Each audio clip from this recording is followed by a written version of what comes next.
Yesterday in Rajmatul Quran class, Huzur was reciting Surah Rum, verse 9, and God Almighty said, do they not reflect in their own minds, Allah has not created the heavens and the earth, and all that is between the two, but in accordance with the requirement of wisdom and for a fixed term. Huzur told that the word Yetafakkuru applies to the people of the book, that is Christian nations, and destined to reflect over what God has created, the heaven and the earth. And my question is like that, why can't Muslims reflect over the secret of the heavens? No, I didn't say Muslims cannot reflect. In my opinion, when the Quran refers to these things, it is the prime duty of the Muslims to reflect on these things. But this prophecy, this is a sort of prophecy which is proved correct.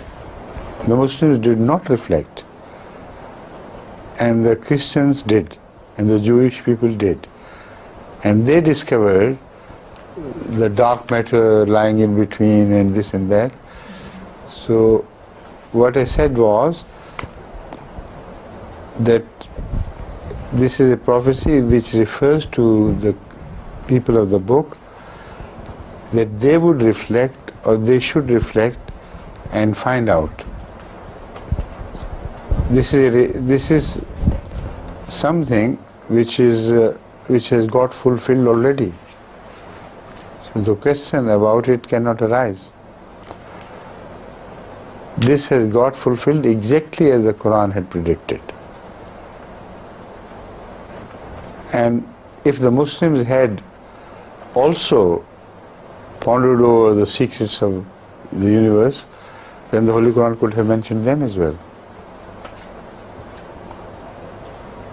You understand the point?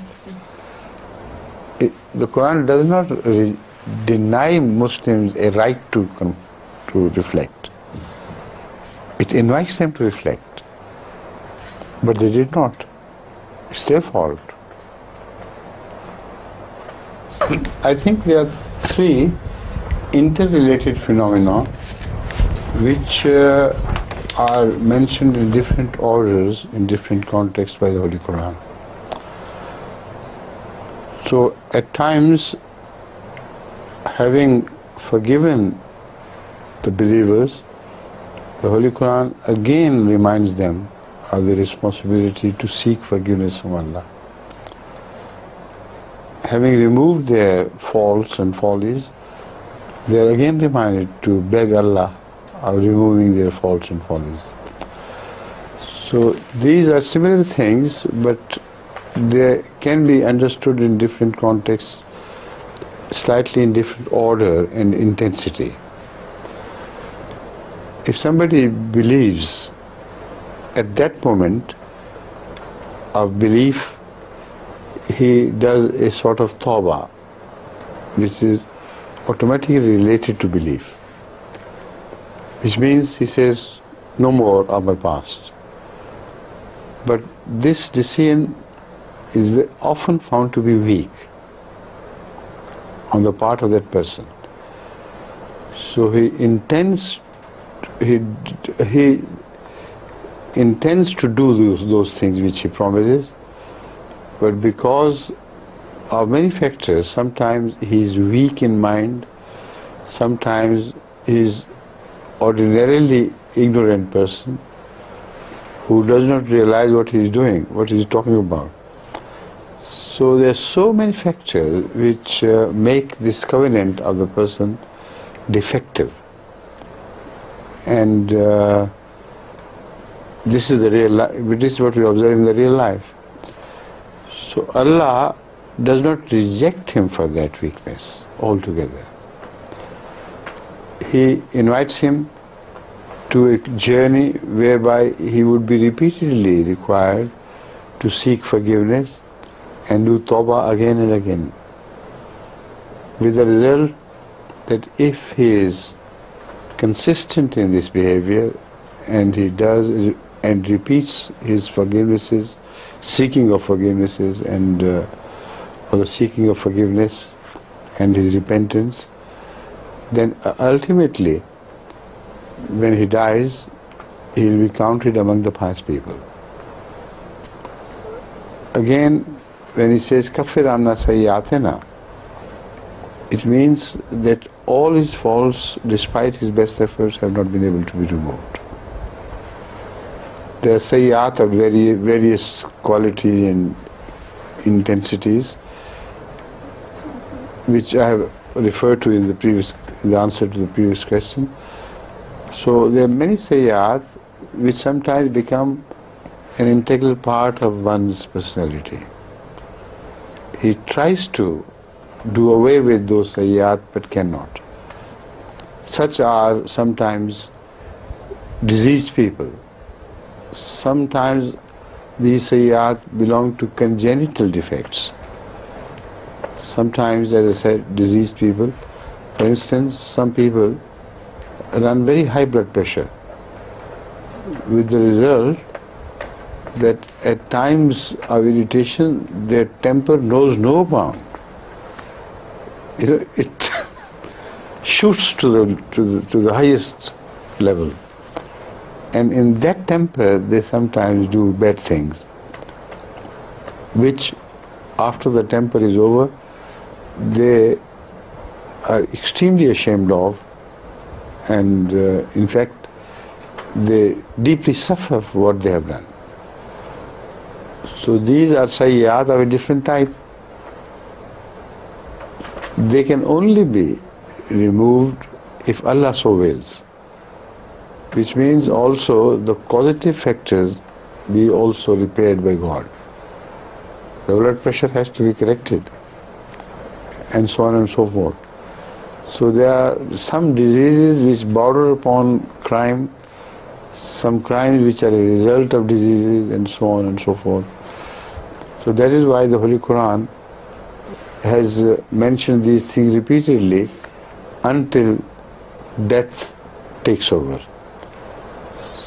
I particularly refer to the verse of the people who believe in the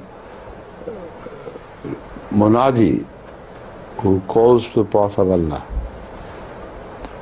This verse is very indicative, very applicable to this whole situation you are describing, or I am describing and you want me to describe it.